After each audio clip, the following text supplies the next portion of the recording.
Lindas somos todas nós, filhas do Eterno, né, gente? Todo mundo a cara de papai aí, né? A graça e a paz, meus queridos irmãos e irmãs. Nós temos alguns homens aqui no nosso meio, que coisa boa.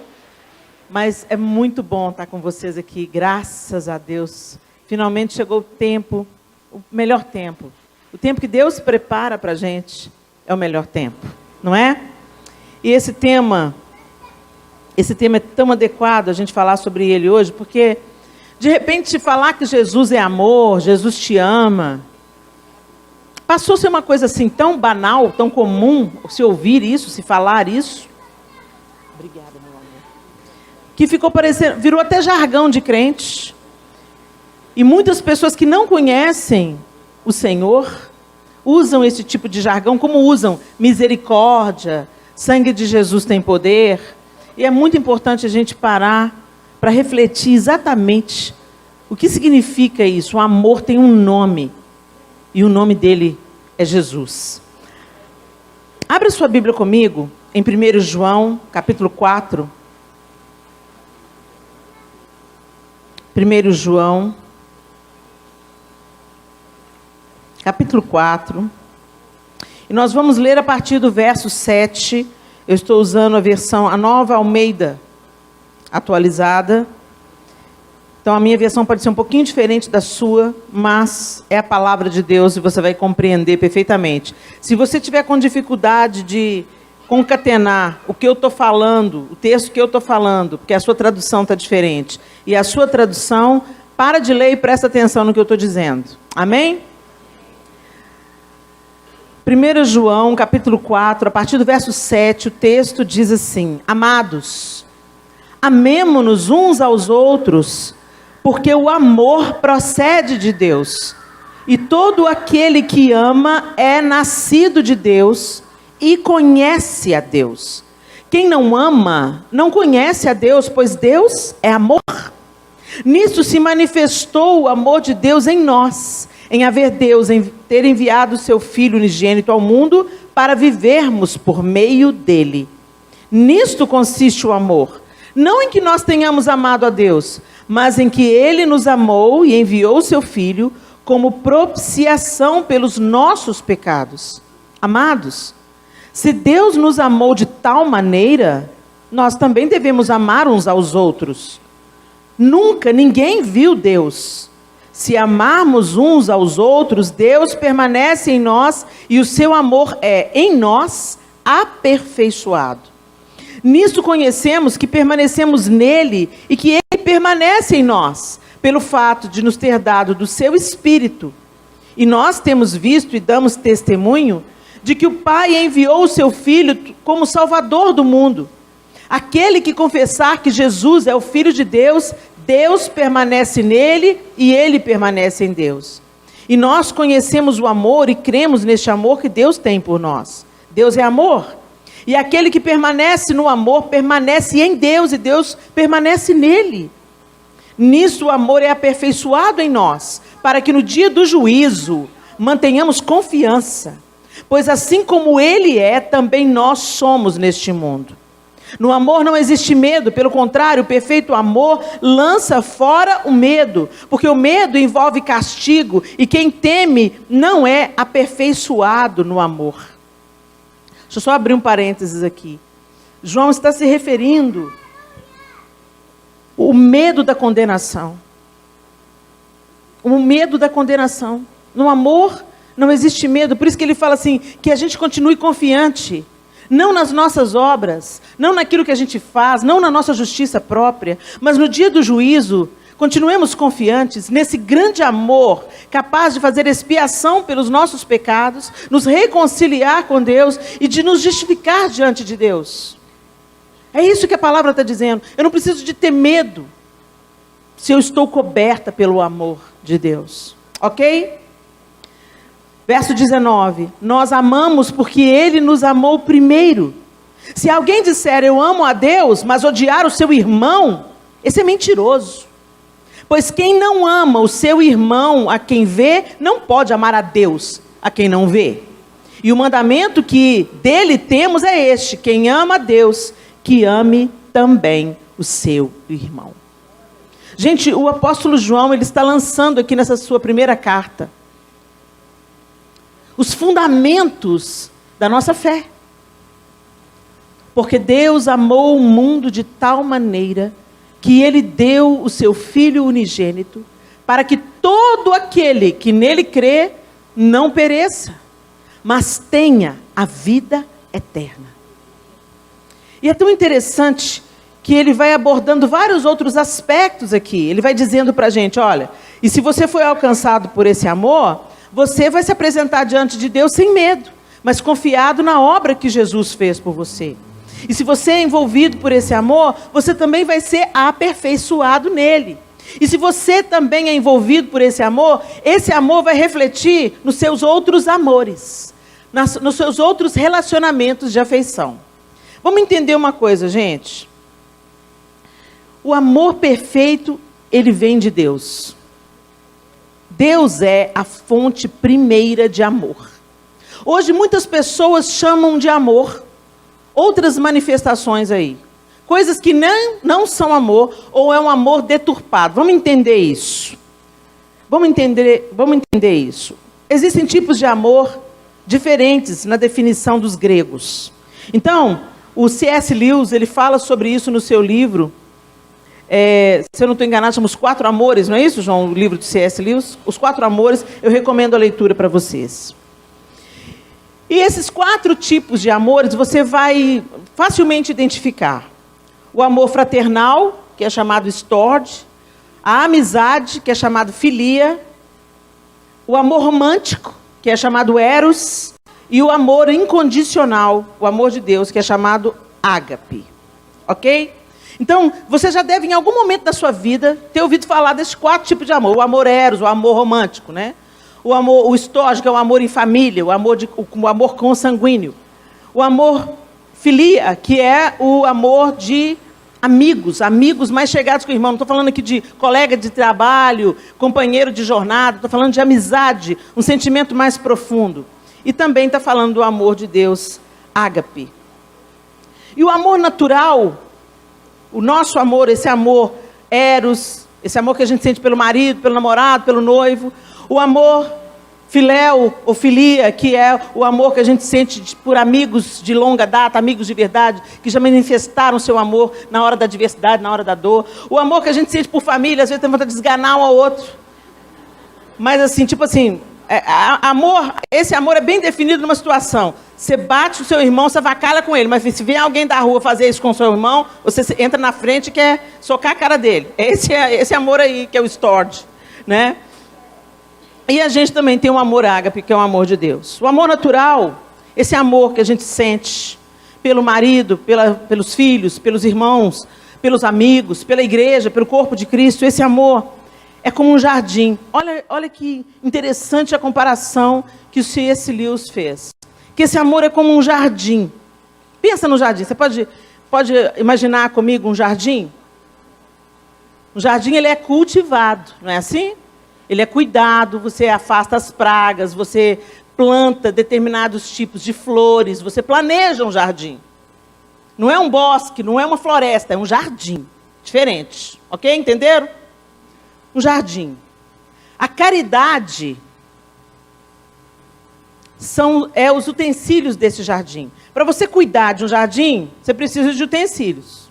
Como eu disse, não é uma floresta, não é um bosque, é um jardim. Então, para você cuidar de um jardim, você vai precisar de ferramentas. Tesoura para fazer poda, algumas enxadinhas para você arrancar aqueles matinhos, aquelas pragas, aquelas plantinhas indesejadas que nascem. Não é assim? Dependendo do tamanho do jardim, você vai precisar daqueles carrinhos para cortar grama. Não é assim? Os utensílios que cuidam desse jardim é chamado pelo C.S. Lewis de caridade. E o que é a caridade, gente? A caridade, ela não é só misericórdia. A caridade é bondade, é benevolência, é generosidade. Por que Deus, a gente chama Deus de amor? Porque Ele deu. O amor dá sempre alguma coisa. Hoje o amor está tão distorcido que as pessoas pensam no que elas vão receber. Você me ama? Eu quero alguém para me dar alguma coisa. Mas esse não é o raciocínio correto do amor. O raciocínio correto do amor, ele é altruísta.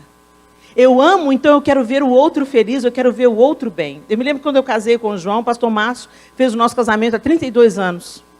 E o pastor Márcio olhou para mim e falou assim: Helena, você não está se casando para ser feliz. Eu olhei para ele e falei assim: acho que o pastor Márcio errou, acho que ele quis dizer outra coisa. Aí ele virou para o João e falou assim: João, você não está casando para ser feliz. Gente, o pastor Márcio bateu a cabeça. Como que não? Eu não estou casando para ser infeliz, eu quero ser feliz. Todo mundo casa para ser feliz. Eu aqui, ouvindo, com um buquê na mão, ouvindo ele, mas pensando assim, eu acho que o pastor Márcio não está entendendo. E aí ele concluiu: você não se casa para ser feliz, você se casa para fazer feliz. Se vocês dois entrarem no casamento com essa firme convicção e comprometimento em se importar com a felicidade do outro, tanto quanto você se importa com a sua própria felicidade, não tem jeito de dar errado. E eu peguei essa palavra e abracei essa palavra. Então, naqueles dias difíceis que se apresentam em qualquer relacionamento, nos dias desafiadores, nos dias que as coisas não estavam exatamente do jeito que eu queria, eu me lembrava daquela palavra. Procura saber o que faz o João feliz. O que deixa ele contente. Isso é generosidade. Isso é benevolência. Isso é bondade. Se importar com o bem do outro tanto quanto você se importa com o seu próprio bem. E o legal é que o casamento, ele é bilateral. Então, dois têm que querer, né, gente? Dois têm que querer. Por isso que é tão importante você não entrar em julgo desigual. Por isso que a igreja fala para você não entrar em julgo desigual. E não entrar em julgo desigual não é casar com um católico, não, gente. Não entrar em julgo desigual. Tem gente em julgo desigual dentro da igreja. Dois crentes em julgo desigual. Porque um pensa só no próprio umbigo. Um é frequentador de igreja. É bode no meio das ovelhas. Erva daninha. Não foi transformado ainda. É joio, não é trigo. Está dentro de uma igreja, não faz um cristão. Igual entrar com uma bicicleta dentro de uma garagem, não faz dela um carro. Precisa de um novo nascimento. E precisa de uma conexão com esse amor transformador, que é o amor de Jesus. O Senhor nos aceita do jeito que nós estamos, mas o amor dele não nos deixa permanecer da maneira que nos encontramos.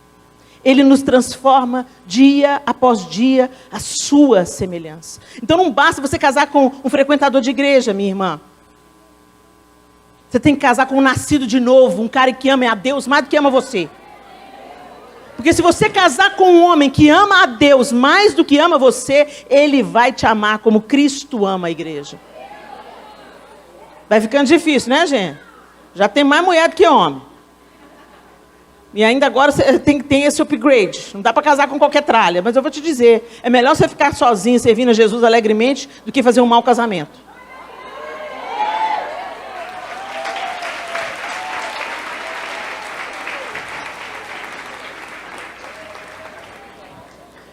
Então, o que o C.S. Lewis diz é que as ferramentas para esse jardim é essa bondade, esse altruísmo, essa generosidade, que ele está chamando aqui de caridade. Ok? Porque esse termo, caridade, ele é muito descaracterizado na nossa língua. Eu acho, não sei se é só aqui em Minas Gerais, mas quando a gente fala em caridade, a gente pensa só na benevolência em relação aos pobres, aos necessitados. O fato é que todos nós somos necessitados de caridade, gente. Todos nós precisamos de bondade, de generosidade, da benevolência dos outros e também sermos instrumentos da benevolência, da bondade, da misericórdia de Deus. Então, essa bondade, essa benevolência, essa generosidade são as ferramentas, os utensílios do jardineiro. O ser que ama é o jardineiro. Então, ele usa dessas ferramentas e ele ama como? Cuidando desse jardim. O amor é cultivado, o amor natural é o amor cultivado. Casamento feliz, voltando aqui para o casamento mais uma vez, não brota não, gente. Que brota fácil, sem esforço, é erva daninha. Brota para todo lado e vai sufocando o que é legítimo, não é?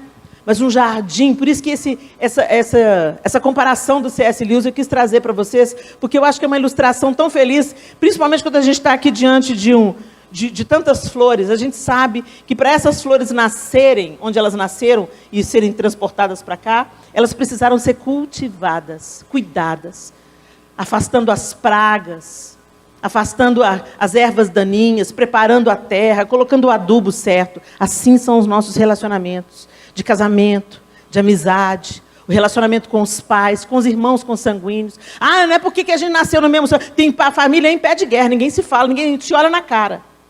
Não pense você que é porque é consanguíneo que dá tudo certo. Não, não dá. Também precisa ser cultivado. Algumas conversas fiadas têm que ser encerradas. A gente tem que ter coragem para perder uma discussão, para que os afetos sejam preservados. A gente trata os da rua bem e trata os de dentro mal. A pastora pede, irmã, nós estamos precisando de alguém para fazer aqui esse painel, e eu sei que você tem tanto talento. Você vem, eu venho, pastor, eu vou ajudar. E faz, é uma beleza. O marido chega em casa e fala assim, bem, estava onde? Estava na igreja, trabalhando lá, fazendo painel para o congresso de mulheres. Ai, que bênção, meu bem. Seu dia foi feliz? Então foi bem. E o seu? Foi cansativo demais. Nossa, Deus. O trânsito está difícil. Você frita um ovo para mim? Eu não. Você está pensando o quê? Que eu sou sua empregada? Tem mão, não. Vai lá e frita você. Essa aí é quem você é de verdade. Esse aí é a sua essência. Esse é o seu caráter. Porque caráter é quem você é de verdade. Reputação é o que pensam de você. E a gente põe a máscara do servo. Eu sou serva. Põe a máscara da serva, mas chega em casa, a máscara cai. E aparece quem nós somos de verdade. Gente, se a gente conseguir ser uma bênção para a nossa família, a gente é bênção em qualquer lugar. Se você for bênção para quem mora debaixo do mesmo teto que você, aquela pessoa com quem você convive diariamente, aquela pessoa que você vê doente, você vê com TPM, você vê raivosa, você vê furioso, você vê brigando no trânsito. Se você conseguir ser crente para essa pessoa, se você for crente para o seu marido, para o seu pai, para a sua mãe, se você for crente para os seus irmãos, se você for crente para sua avó que mora com vocês, para as crianças, você é crente em qualquer lugar. E nós precisamos deixar o amor de Deus permear isso. Voltando para o jardim do C.S. Lewis aqui. Então, entenda. O amor é o jardim. Os utensílios que cuidam desse jardim vêm da caridade, da generosidade, da gentileza, da boa educação, da bondade, da benevolência. O ser que ama é o jardineiro. Ele se aplica em fazer algo. Ele se aplica em usar essas ferramentas de amor. Agora, Deus... Então, quem é Deus, Helena? Quem é Deus nesse jardim? Deus é a água. Deus é o sol. Homem nenhum pode cultivar o jardim sem água e sem sol. Não existe jardim sem terra, sem água e sem sol. Os elementos da natureza é que fazem o jardim funcionar, assim como Deus é que faz o nosso amor funcionar, o nosso amor natural funcionar. É o amor que vem do alto que faz todos os outros afetos se organizarem. Então é impossível falar do amor de Deus e não te lembrar que você não tem condição em si mesmo de amar. Assim como você não tem condição em si mesmo de se salvar. Por isso que Jesus precisou vir. Nenhum de nós temos condição de salvar a nós mesmos. Não, Helena, eu acho que você está equivocada, porque, sabe, eu tenho bom caráter. Eu obedeço meu pai, minha mãe, sou fiel ao meu marido, casei virgem. Nossa justiça própria, né? Gente, nós herdamos o pecado. O pecado veio no nosso DNA. Ok? Quando Deus cria o homem, Ele cria o homem à sua imagem e semelhança. Excelente. E aí Ele fala com o homem assim, olha, você vai comer de todas as árvores do jardim. Só uma que você não vai comer. É tão interessante que eu acho isso, gente, que Deus não colocou limite na árvore da vida. Ele colocou limite na árvore do conhecimento do bem e do mal. Ah, Helena, você vai me dizer que você acredita em Adão e Eva. Ô, gente, aqui, se você não acredita na Bíblia, pode levantar e sair. Nós aqui acreditamos na palavra de Deus.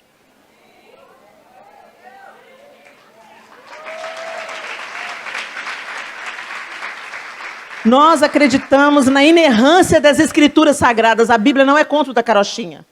É tão interessante que a gente acredita que veio do macaco, mas não acredita que veio de Deus. A gente dá muito trabalho ser ateu.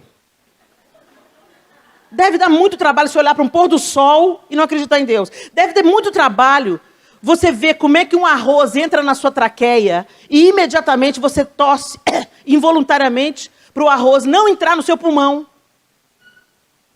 Esse mecanismo, você não precisa de olhar para a natureza, olha para o seu corpo. Olha para as pinças, que são seus dedos.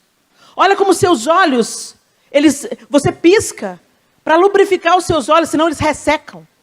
Os cílios existem não é para enfeitar, é para impedir que qualquer coisa entre nos nossos olhos. Olha que coisa maravilhosa, tem cabelo na nossa cabeça. E cabelo no meio da testa, para impedir que o suor entre no olho.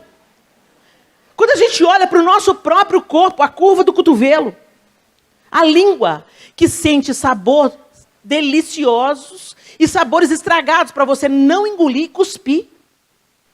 Você acha que isso tudo é acaso?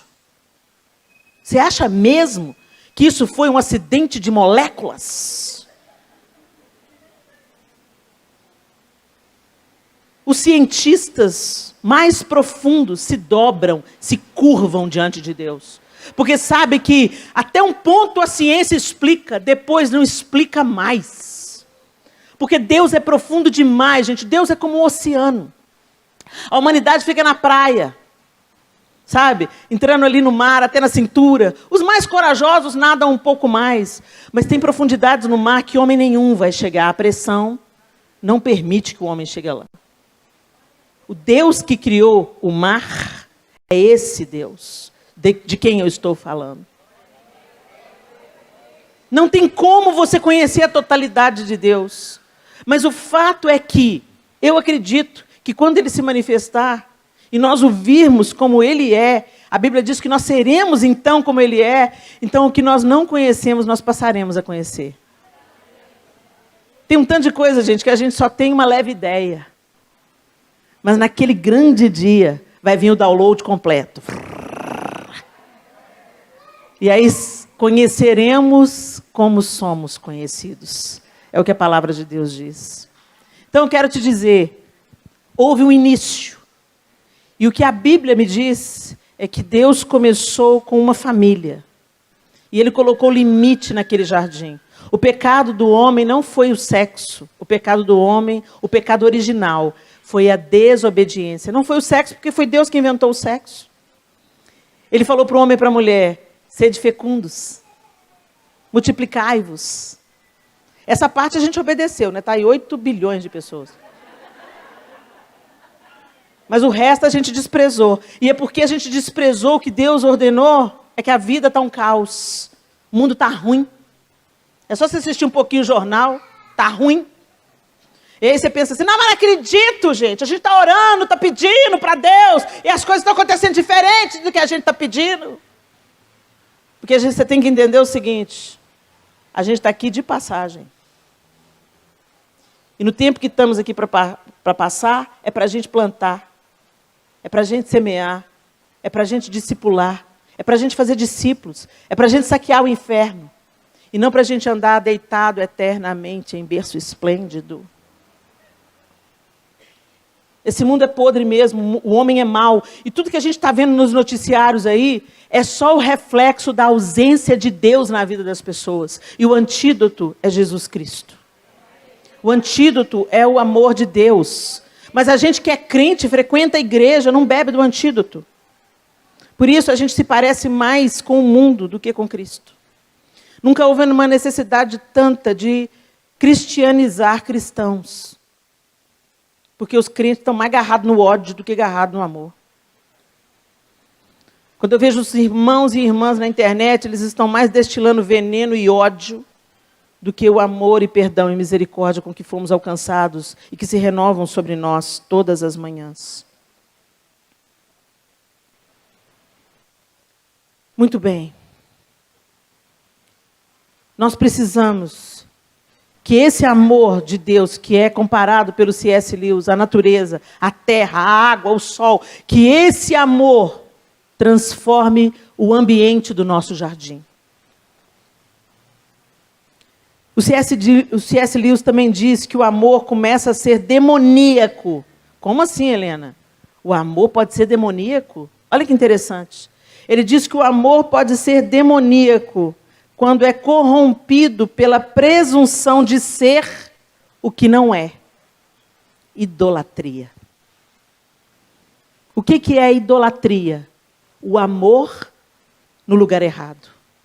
O amor distorcido, o amor corrompido. E a gente, quando fala em idolatria, principalmente nós cristãos evangélicos, nós imaginamos equivocadamente que idolatrias são só imagens de esculturas e ídolos feitos por mãos de homens, como a palavra de Deus diz que é. Não, gente. Idolatria é o seu desejo.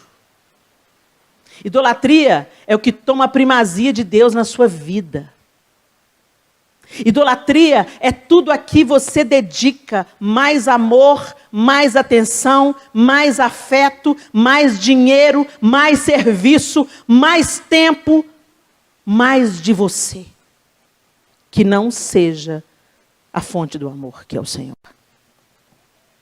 Da mesma forma que o amor de Deus restaura os nossos relacionamentos, a idolatria adoece os nossos relacionamentos. Você já viu alguém falando que matou por amor? Quem aqui já ouviu ou já conhece um caso bizonho?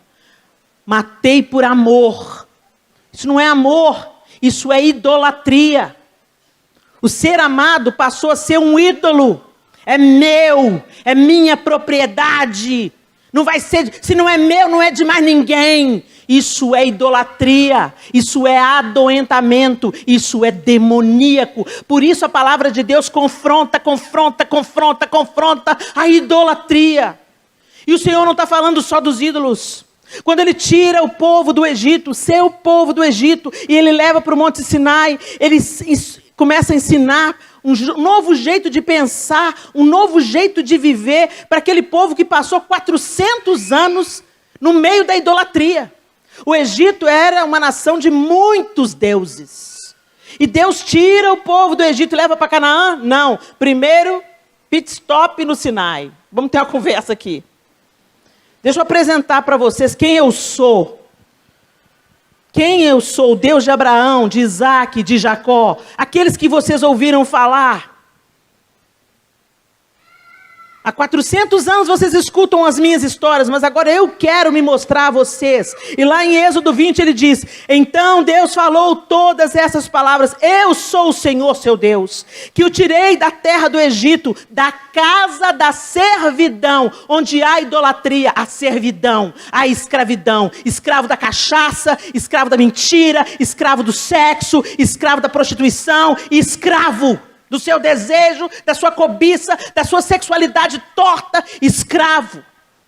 A casa da servidão. Não tenha outros deuses diante de mim. Não faça para você imagem de escultura, nem semelhança alguma do que há em cima no céu, nem embaixo na terra, nem nas águas debaixo da terra. Não adore essas coisas, nem preste culto a elas, porque eu, o Senhor, seu Deus, sou o Deus zeloso, que visito a iniquidade dos pais nos filhos até a 3ª e 4ª geração daqueles que me odeiam. Ele está se apresentando. E o primeiro mandamento é, eu sou o Senhor, não tenham outros deuses. Não tenham outros deuses. E aqui ele está sendo específico, porque no Egito, ele se construiu imagem de tudo. E cada praga do Egito, gente, não foi uma coincidência. Cada praga do Egito se relaciona a uma divindade egípcia. Deus estava executando juízo para mostrar para o povo dele que estava vivendo no Egito, acostumado com os ídolos do Egito, de que eles eram falsos deuses. Então, cada um, o Nilo, as rãs, todos eles, eu não sei o nome deles de cor, mas cada uma das pragas tem correlação com um deus egípcio.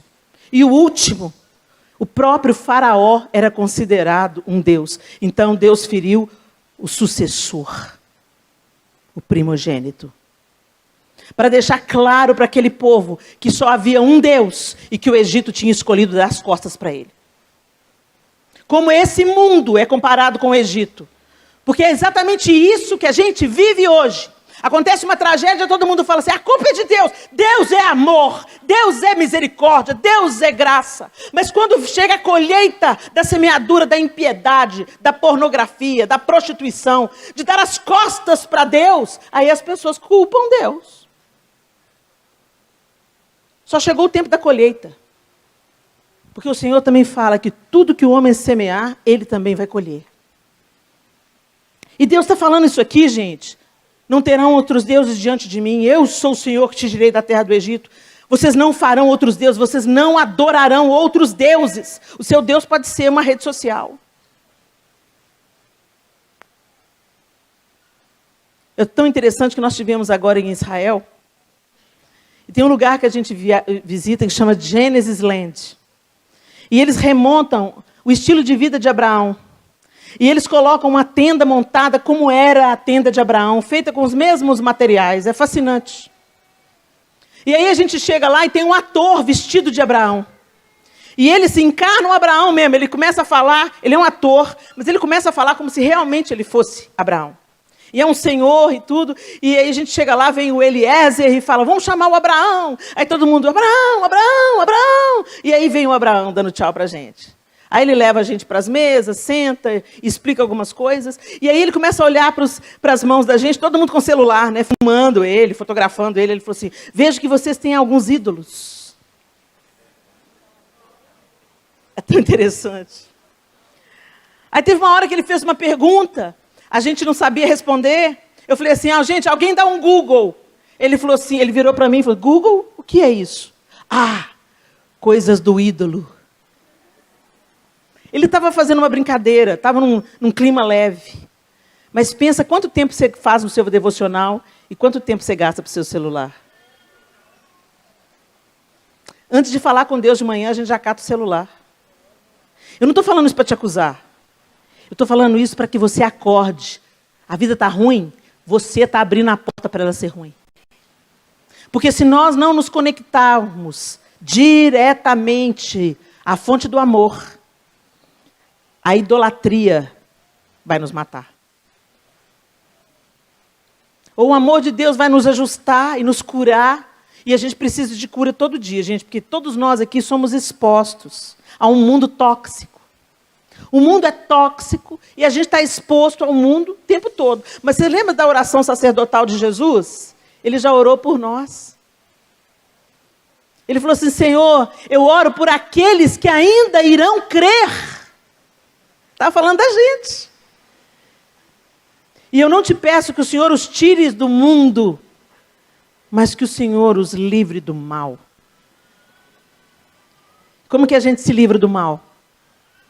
A gente se volta para Deus, gente. Porque se a gente estiver em Deus, ainda que tirem a nossa vida, não poderão nos matar. É profundo, né, gente? Quando Deus manda que a gente adore a Ele, Ele não está com problema de autoestima. Deus já era pleno antes que nós existíssemos.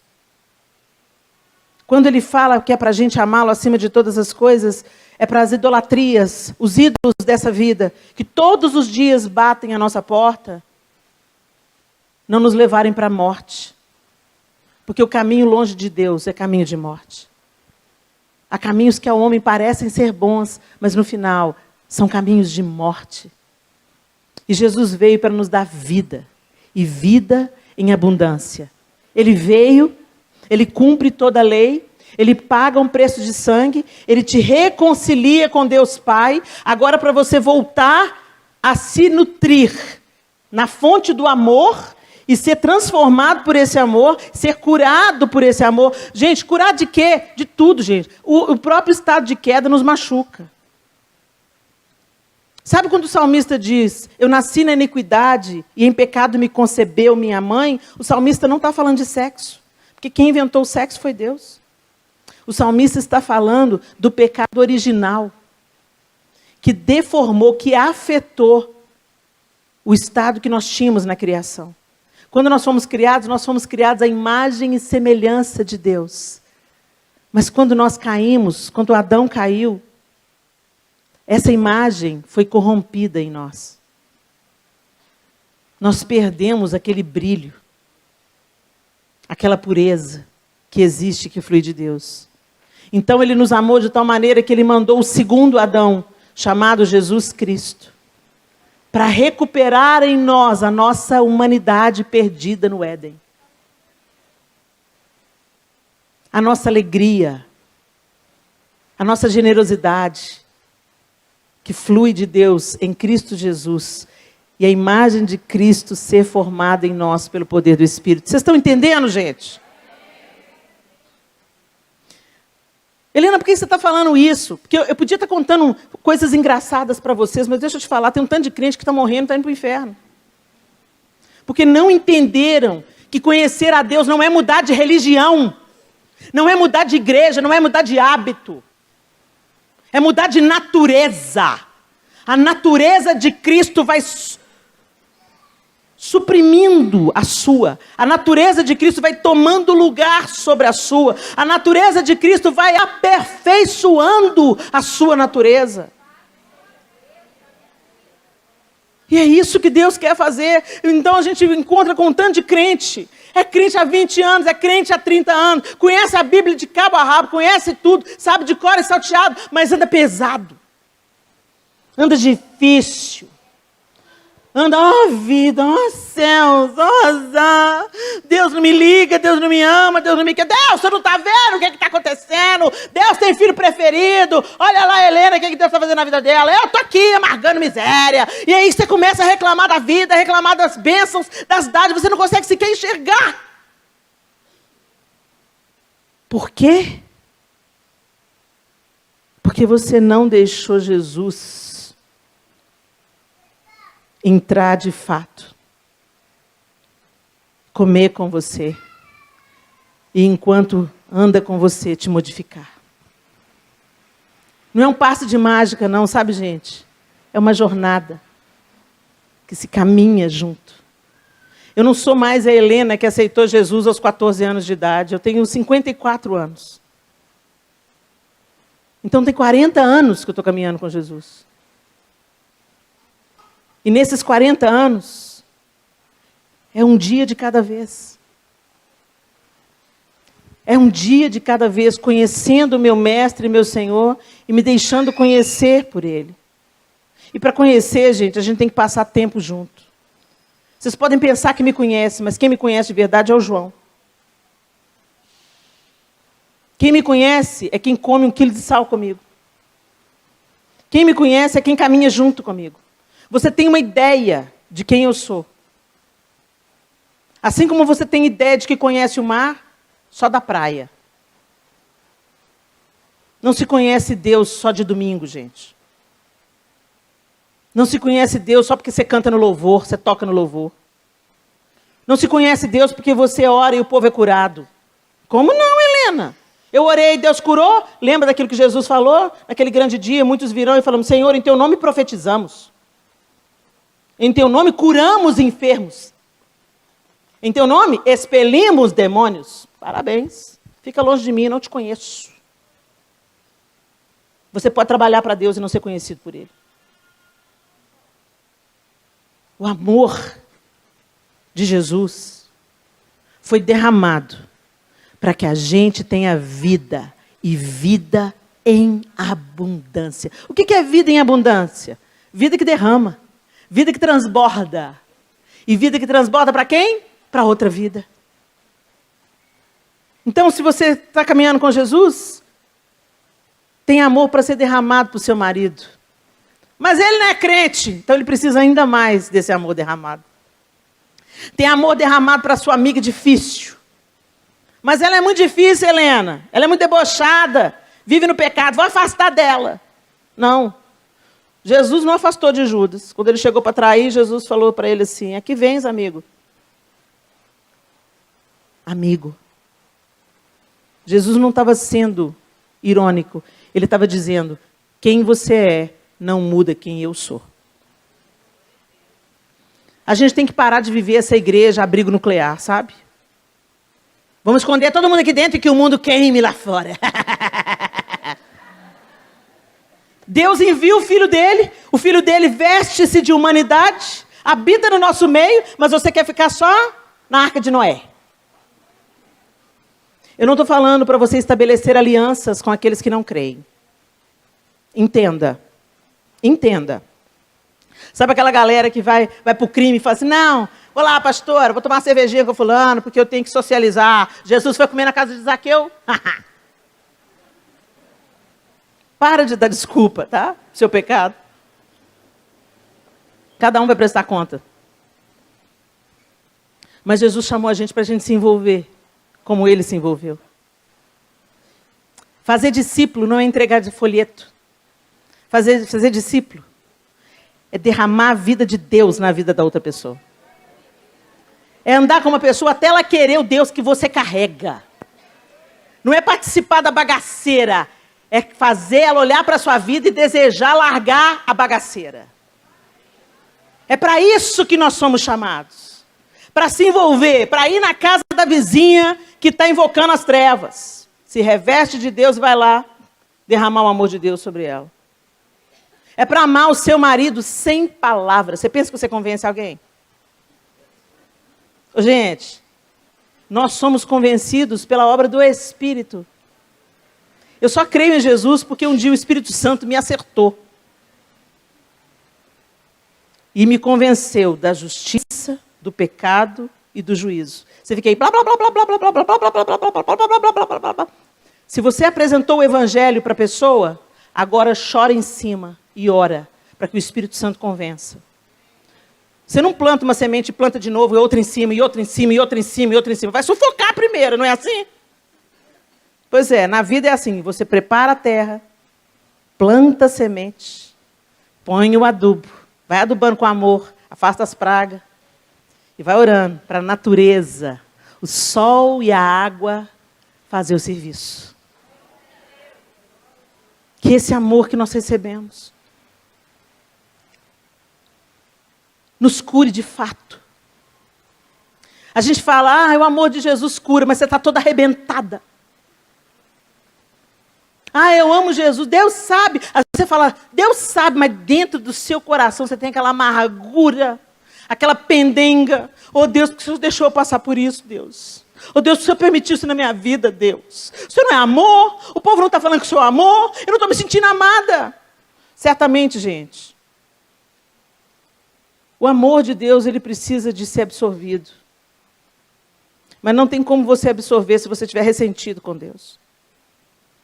Quando você se ressente contra a fonte do amor, você vira as costas para ela. Então, como é que você vai ser curado? E é isso que Satanás quer fazer. Ele planta no seu coração um ressentimento velado. Ele não sai da sua boca, mas ele está presente no seu coração. Quando você vê outras pessoas sendo abençoadas, você fala, e eu? Quando você vê alguma coisa, às vezes o diabo levanta alguém dentro da própria igreja para te distratar. Aí, ó. A igreja é cheia de hipócrita. Não, gente, a igreja que é cheia de hipócrita não. Hipócrita está em todo lugar. Na igreja também. E se você vigiar, não vigiar, você também vai ser um hipócrita. Hipócrita tem em todo lugar. Mau caráter tem em todo lugar. E na igreja a propensão é ter mais. Por quê? Porque aqui pelo menos as pessoas sabem que precisam de Deus. Senão não estava aqui. Então aqui tende a acumular mais hipócrita. E é aqui mesmo que o hipócrita tem que vir para ser curado. O invejoso tem que vir para ser curado. O mentiroso tem que vir para ser curado. E é nessa reunião santa é que a gente vê que todos nós temos uma área de vulnerabilidade. Todos nós temos o calcanhar de Aquiles. Uns têm a língua grande, os outros gostam de roubar, Outros falam mentira, compulsivamente. Outros traem o marido. Aqui também tem. Mas deixa eu te falar. O amor derramado de Deus, através de Jesus, é para nos tirar desse estado de idolatria e nos promover ao estado de filhos amados, que também sabem amar. Se a gente abrir, para encerrar, 1 Coríntios 13, esse texto tão conhecido e falado tantas vezes de uma maneira inconsequente. Ainda que eu fale as línguas dos homens e dos anjos, se não tiver amor, serei como bronze que soa, ou como símbolo que retine. Ainda que eu tenha o dom de profetizar e conheça todos os mistérios e toda a ciência, ainda que eu tenha tamanha fé, a ponto de transportar montes, se não tiver amor, nada serei. E ainda que eu distribua todos os meus bens entre os pobres, e ainda que entregue o meu próprio corpo para ser queimado, se não tiver amor, isso de nada me adiantará. O amor é paciente e bondoso. O amor não arde em ciúmes, não se envaidece, não é orgulhoso, não se conduz de forma inconveniente, não busca os seus interesses, não se irrita, não se ressente do mal. Será que a gente é amor, gente? Será que dá para pôr o nome aí? Qual que é o seu nome? Será que você pode colocar? A Helena é paciente, é bondosa, não arde em ciúmes, não se envaidece, não é orgulhosa, não se conduz de forma inconveniente, não me conduzo. Não busca os seus interesses, às vezes eu busco. Não se irrita, ai Jesus, toma conta de mim, me irrito muito. Não se ressente do mal, às vezes me ressinto muito, preciso do perdão do Senhor. Agora põe Jesus no nome aí. O Jesus é paciente e bondoso. Jesus não arde em ciúmes, não se envaidece, não é orgulhoso, não se conduz de forma inconveniente, não busca os seus interesses, não se irrita, não se ressente do mal. Jesus não se alegra com a injustiça, mas se alegra com a verdade. Jesus tudo sofre, tudo crê, tudo espera, tudo suporta. O Senhor jamais acaba. O nome do amor é Jesus. Tudo isso que você está chamando de amor, muitas vezes não é. Então nós precisamos de voltar a entender que o jardim só floresce se tiver água, sol, terra, o ambiente propício. E o ambiente propício para todos os nossos relacionamentos humanos florescerem é o amor de Deus. O amor que perdoa o nosso pecado. O amor que sara as feridas que foram feitas na nossa vida. Gente, todo mundo aqui carrega uma ferida. Mesmo se você foi filho de pais excelentes, dedicados, amorosos. O ser humano foi golpeado pela queda. Mais do que a gente consegue verbalizar ou ensinar. Tudo entortou depois da queda. Mas Jesus veio e colocou uma porta de saída. Um novo caminho foi aberto pelo sangue de Jesus. E agora você tem acesso de novo a esse amor que cura você, que é antídoto do seu estado de queda, que te leva à corrupção, ao engano, à mentira, à idolatria. Jesus não quer só te salvar da morte e do inferno. Ele quer te santificar para derramar o amor dele através de você na vida de tantos que precisam. O amor que recebemos de Deus não é egoísta, então ele nos enche para transbordar. Nos enche para transbordar. Nos enche para transbordar. E nós temos falhado nisso. Temos falhado no transbordar. Porque vivemos de migalhas do amor de Deus. Então você retém. O amor de Deus está jorrando, está jorrando, está jorrando, está jorrando. Mas você vem com conta-gota no amor de Deus, põe uns pouquinhos e fala, não vou dividir com ninguém, porque senão eu vou morrer de sede. É para você nadar no amor de Deus. É para você beber do amor de Deus. E é para você ser um instrumento de levar esse amor, essa água viva para outras pessoas. O próprio Jesus falou com a mulher à beira do poço, aquele que beber da água desse poço vai voltar a ter sede. Mas quem beber da água que eu lhe der, nunca mais terá sede. E eu serei nele uma fonte a jorrar para a vida eterna. Volta para o seu quarto, vai conhecer Deus. Você não tem um relacionamento de amor com uma pessoa aos domingos. Tem muita gente que fala, ora vem, Senhor Jesus, porque quer se livrar desse mundo. Não, porque está com saudade do noivo. Porque se você tivesse com saudade do noivo, você entrava no quarto todo dia para se encontrar com ele. Você mal fala com Deus e quer que Jesus volta? Você não gosta de ter intimidade com ele e quer que ele volta? Você quer casamento quando você não gosta de namorar? A noiva que Jesus vem buscar, não se engane, é uma noiva que está cada dia mais sedenta pela presença dele. E ela está atraindo ele, vem me buscar, vem porque eu te amo, eu quero você. É o Senhor que eu quero, meu noivo amado. Feche os seus olhos.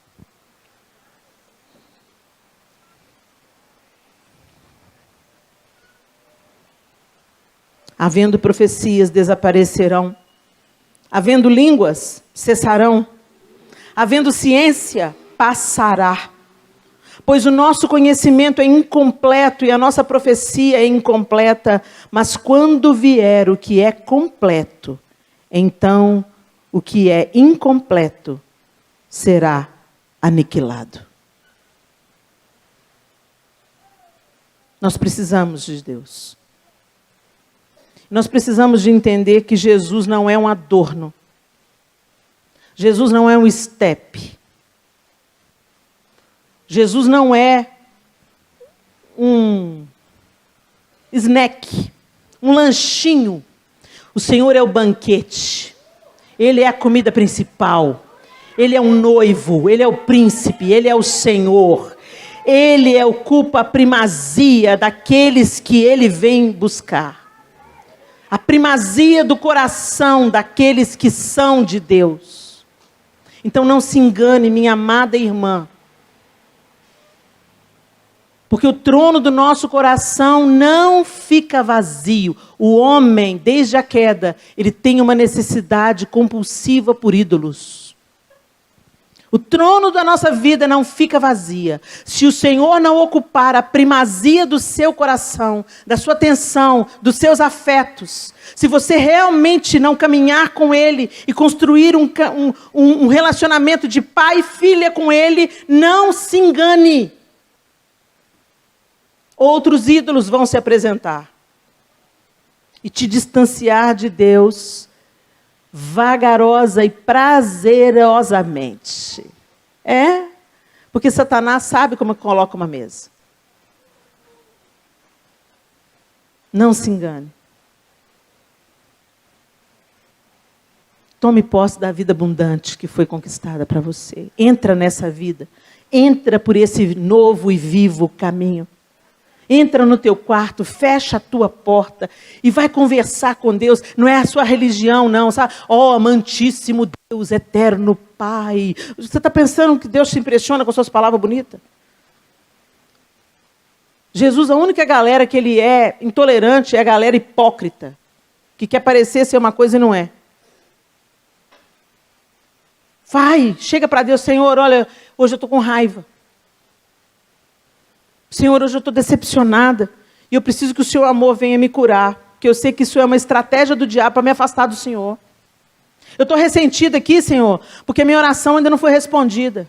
E eu quero te dizer que o Senhor é soberano, o Senhor não me precisa de me responder nada. O Senhor é que é o Pai, eu que sou a filha. O Senhor é que sabe o que é o certo. Eu espero o teu tempo. O Senhor é soberano. Eu sou passageira. O Senhor é eterno. Sabe, gente, cai bem a gente falar a verdade. E dizer para o Senhor, mas eu preciso que o Senhor me toque. Eu preciso que o Senhor transforme meu coração azedo. Eu preciso que o Senhor me ajude a perdoar fulano que me ofendeu. Eu não quero viver sob a idolatria da perversidade. Eu não quero viver sob a idolatria do ódio. Então, Senhor, em nome de Jesus, vem cá, me ajuda a perdoar o fulano. Porque perdoar é divino. E o não perdoar é demoníaco. Eu não tenho parte com o diabo. Põe a mão aqui na minha, Senhor. Me ensina. Pega na minha mão, Senhor. Me leva, eu escolho perdoar, eu escolho perdoar, eu escolho perdoar. E o que eu não der conta de andar, o Senhor me leva, me atravessa. Mas não me deixa nesse estado que eu estou. Senhor, meu marido está nas suas mãos. Ele não crê no Senhor ainda, mas eu quero que ele creia. Senhor, eu estou abençoando meu marido. Eu te agradeço pelas qualidades dele. Eu te agradeço porque ele é um homem honesto, ele é um homem trabalhador. Mas ele ainda não te conhece. Deus, que ele conheça o teu amor através da minha vida. Me dá uma face amorosa. Que eu ame o meu marido, servindo o meu marido. Que eu ame o meu marido. Namorando com meu marido, que eu ame o meu marido, profetizando vida sobre ele, não amaldiçoando o meu marido. Me ensina a amar, porque a tua palavra diz assim, que eu posso amar o meu inimigo. Então como eu não vou amar o meu marido, como eu não vou amar o meu filho, se eu posso amar o meu inimigo? O amor não é uma emoção, o amor não é um sentimento, o amor é a firme decisão de fazer ao outro aquilo que eu recebi. E eu recebi amor incondicional, misericórdia renovada todas as manhãs e perdão pelo sangue de Jesus Cristo. Então, se eu recebi, eu posso dar. A graça me empodera. A graça de Deus me capacita a amar o outro, mesmo quando ele não merece ser amado. Da mesma forma que Jesus me amou, quando eu não merecia ser amada. A graça não é só para te salvar. A graça de Deus nos é outorgada para nos santificar, para nos dar poder para vencer a idolatria. A idolatria do ego, do orgulho, do eu, da vaidade, da vontade, dos vícios, das distorções da sexualidade. Que o Senhor tenha misericórdia de nós, minhas irmãs queridas. E que Ele nos batize no seu amor, até transbordar. Até transbordar, até transbordar, até transbordar. Obrigado, Senhor, pela Tua palavra que nos ensina que o Senhor nos amou de maneira elevada, de tal maneira que o Senhor não poupou o que o Senhor tinha de melhor, Deus, para que a gente pudesse viver. Obrigada pela Tua palavra, Senhor. Para onde iremos nós? Só Tu tens a vida eterna. Para onde iremos nós? Só Tu tens a vida eterna. Tu és o pão que desceu do céu. Fonte de vida, Emanuel, com sua glória sobre mim, enche-me de ti, até transborda, eu nunca vou me saciar, enche-me de ti, até transborda. Eu não posso terminar sem nós termos um tempo de altar. O altar é lugar de morte, lugar do sacrifício, lugar daquilo que precisa ser queimado. E tem muita da nossa religiosidade que precisa ser queimada. Porque a gente está na igreja, a gente canta as canções, a gente trabalha para Deus, a gente faz evangelismo, a gente toca no louvor, a gente faz um tanto de coisa boa. Mas dentro da nossa casa, não é o amor de Deus que tem prevalecido. Para os nossos filhos que estão desviados do caminho do Senhor, não é a face de Deus que eles veem na nossa cara. Para os nossos maridos que ainda não creem, Tem críticas indiretas, ressentimentos. Mas não um amor apaixonado, disposto a dar a própria vida como Jesus deu a dele por nós. O prumo que Jesus colocou para a gente é: como eu vos amei, que vos ameis uns aos outros. Nós temos fracassado miseravelmente na missão de amar o outro como somos amados. Queremos que Deus nos prospere, nos abençoe, enquanto fechamos a nossa mão para reter o que recebemos. A mesma mão aberta para dar é que é aberta para receber. Deus amou, então Ele deu o seu Filho. Jesus amou, por isso Ele deu a sua vida. E nós só queremos receber? Tem alguma coisa errada com o nosso conceito de amor. A idolatria é que quer receber. Idolatria do eu. Deus nos abençoa tanto e a gente nem percebe. Dá. Nunca se sacia. A única coisa que a gente não tem que se saciar é do amor de Deus. A gente tem que querer sempre mais. Eu quero teu amor, eu quero teu amor, eu quero teu amor. Eu quero a tua palavra, eu quero teu ensino, eu quero mais da tua vida em mim. Eu quero mais, eu quero mais. E talvez você tenha que deixar no altar hoje seus ídolos. Você nem sabia que tinha, né? De vez em quando eu tenho que colocar alguns dos meus também. Eles são sutis e fortes. A gente gosta deles. Raquel era do povo de Israel, mas ela roubou o ídolo do lar do seu pai. Escondeu na sela do cavalo que ela estava montada. Os ídolos estão sempre presentes na nossa vida.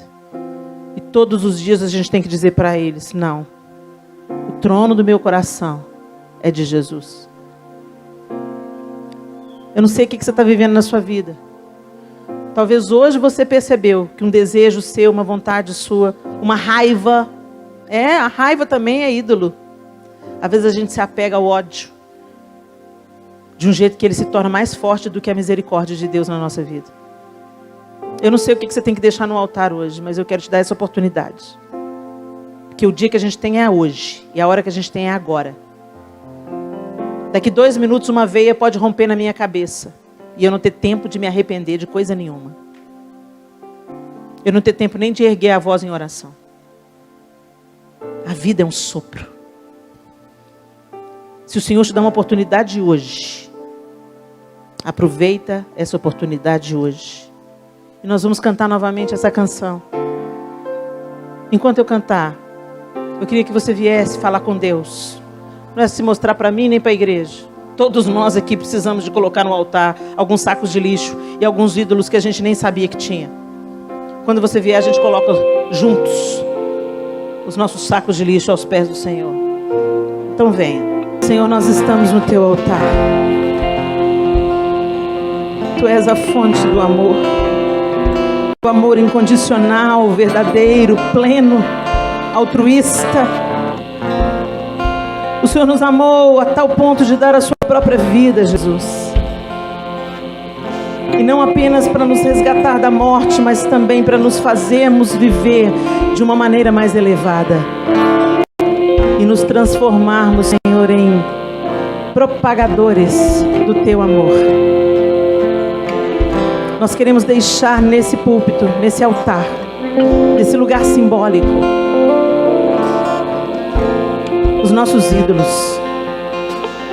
Tudo que tem ocupado a primazia que pertence só ao Senhor. Nos perdoe, Senhor, pelas vaidades. Idolatramos os dons que recebemos. Idolatramos os nossos talentos. Idolatramos a nossa família. Idolatramos o nosso próprio ego, o nosso eu. Idolatramos conquistas.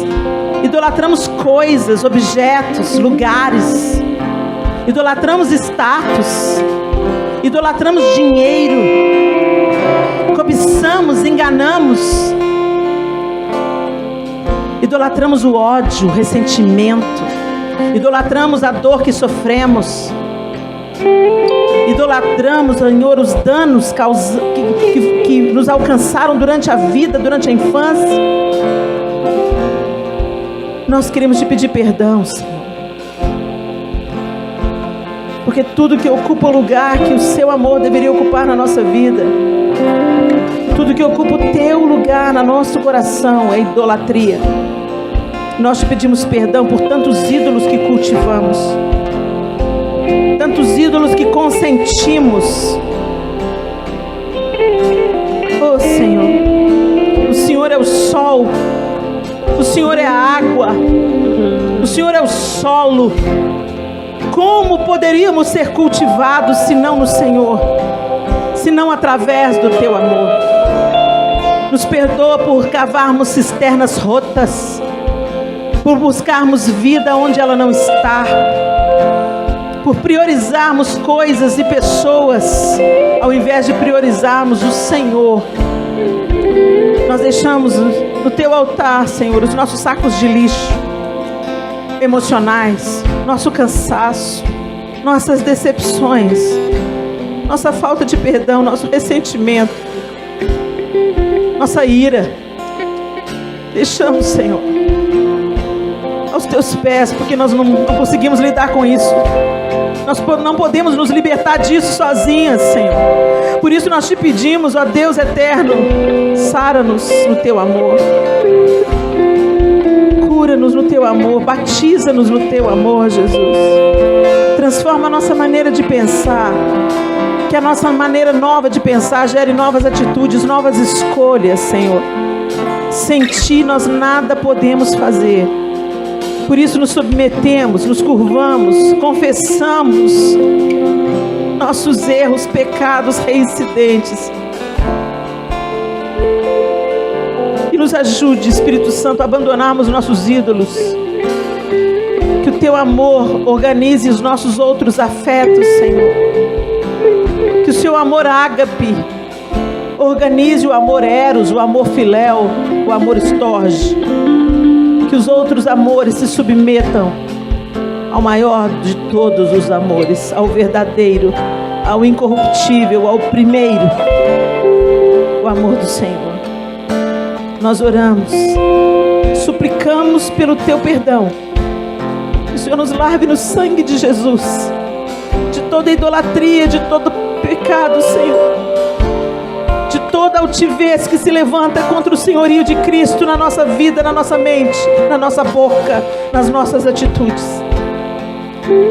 Em nome de Jesus, o Cristo, o mensageiro do amor, em nome de Jesus, nós oramos. Amém e amém.